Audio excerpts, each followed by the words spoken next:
McKinney Boyd celebrating a district championship, the first one under Coach Brad Patterson, who joins us now. Brad, how did this all come together this year? Well, it was just amazing, a team effort for the most part. Kids worked hard and got better and competed, and I don't think I've ever had a team that we've gone to a district meet in varsity and had every kid that contributed points. So that was a big deal to take 19 kids and everybody came up with points for the team.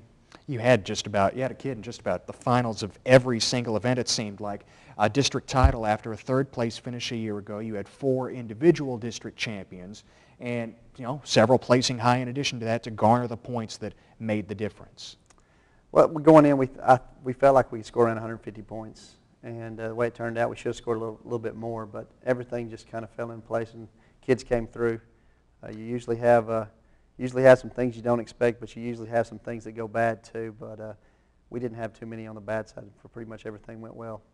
Advancing to regional is a tough road in 5A Region 2. My goodness, there at Baylor when you're competing with the likes of DeSoto and the Woodlands right at the top, and even your own district mate in Garland, which placed in the top 10. What did you take from that regional meet overall? Oh, it's good competition. I mean, it's always a good test to see where you're at because, like you said, I mean, that's the cream of the crop pretty much. That region is always tough. I haven't gone through and studied it to see all the third places that got in now that they have a wild card, that the best third place in each region gets to go to a state as well. But I would assume that our region has several of those. Well, Justin Wilson is certainly cream of the crop in his events. He's going to state this week to compete in the long jump. He's won back-to-back district championships in that event. He was 3rd at regionals. What's Justin working on now as he prepares for later this week?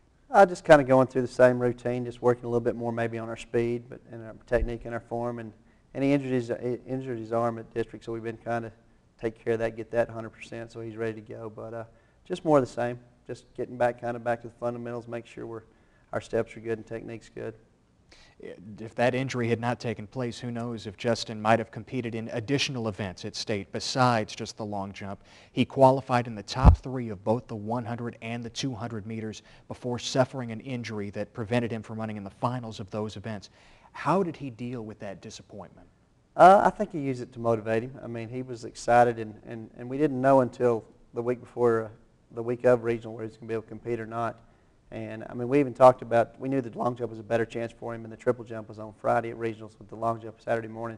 We talked about just letting him wait in long jump, but he wanted to go ahead and triple jump too, and he did a good job in that. He ended up 5th and set a school record with 46 feet, 5.5 inches or something like that. So, I mean, he was in some pain, but he was positive and used it as a way to motivate to just kind of turn it on and get better. Brad, it's clear that your stellar cross-country team made an impact here in the spring. You expected that full well, especially after that team won a district championship back in the fall. Long-distance runners winning medal after medal, and in fact, in the 3,200 meters and the 1,600 meters, you go 1, 2, 3.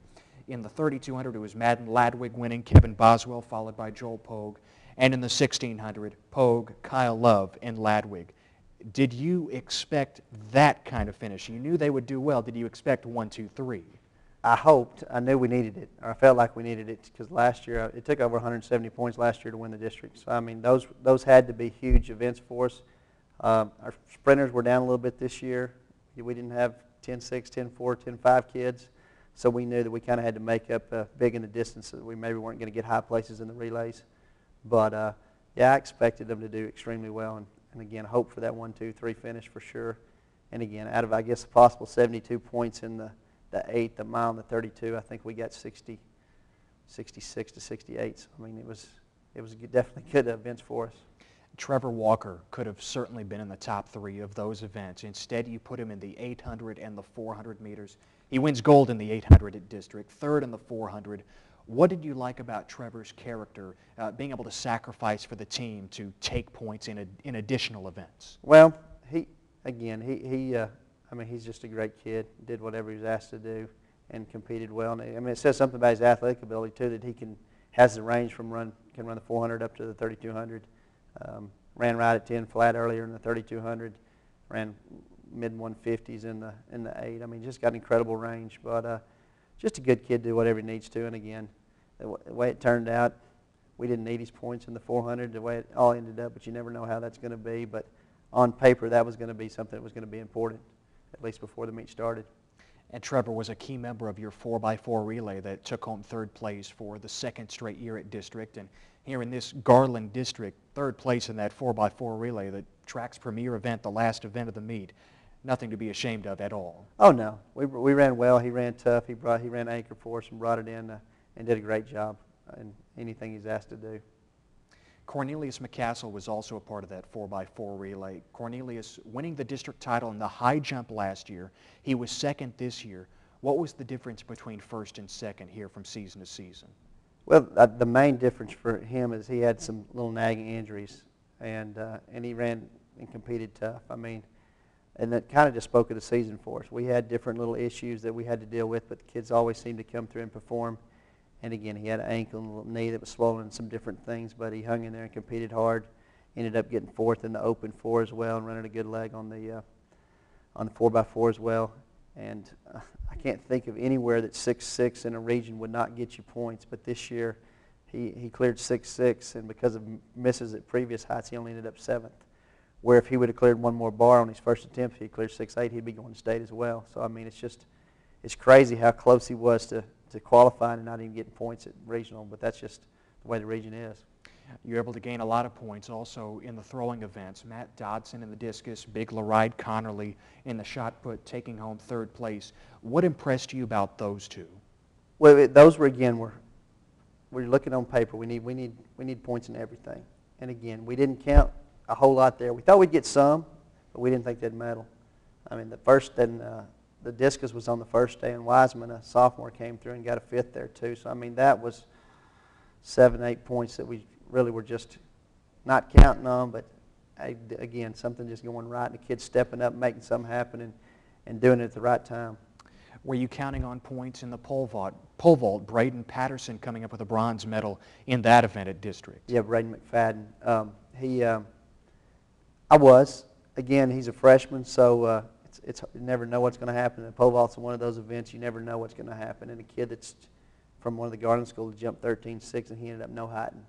So he didn't get any points. He didn't qualify for regionals. And Braden jumped about average for him there. And then he did a little bit better at regional, jumped 11 foot, almost got 11.6, had 2 good attempts. Again, very, very good athlete. Technique, it's got to get better. But again, he didn't have the best pole vault coach because he ended up with me this year because of default. That's one of those events. It's nice to have somebody that understands it, but a lot of times you don't have that luxury. So, but he's gotten better, and we're going to try to get him in some different things this summer. So he's going to improve a lot fast. Francis Jones of McKinney High was just here a moment ago saying, yeah, my guy, Kevin Stites, overcame my own coaching. He says he would never get on the pole vault. Is it the same case with you? Pretty much. Yeah. I almost pole vaulted once. I almost had my dad convinced when I was in high school he coached, but we decided that wasn't the thing to go. So, no, I haven't been on a pole either, other than messing around a little bit in practice. Brad, as you move forward, a new district next year, staying in Class 5A. Of course, Allen, the 3 Plano schools, McKinney High, nothing new there. You remember Allen and the 3 Planos a few years ago. Does anything change for this program? No, I mean, we just got to keep continuing to work and get better. We're going to have to reload a lot. We've got a lot of kids that are graduating, so, I mean, that's going to hurt us, especially in the distance events. The one thing about going in that district, the points for the most part get spread out a little bit more. It seems like in the Garland districts you got not necessarily the same teams, but you got a couple of teams that are pretty good and the other ones that are kind of down from year to year. But for the most part, I think East probably stands out a little bit, but everybody's going to get quite a few points. So you score around 100, 120, you probably got a chance. Brad, we appreciate the time. Best of luck moving forward.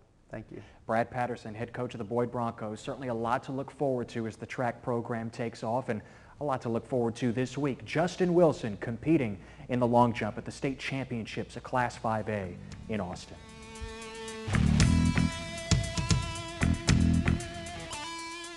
And that is our show for today. Next week, it is all about tennis in MISD, another sport that knows how to rack up gold medals. Remember, if it's McKinney ISD Athletics, it's on Sports Talk. I'm Ted Emrich. See you next time.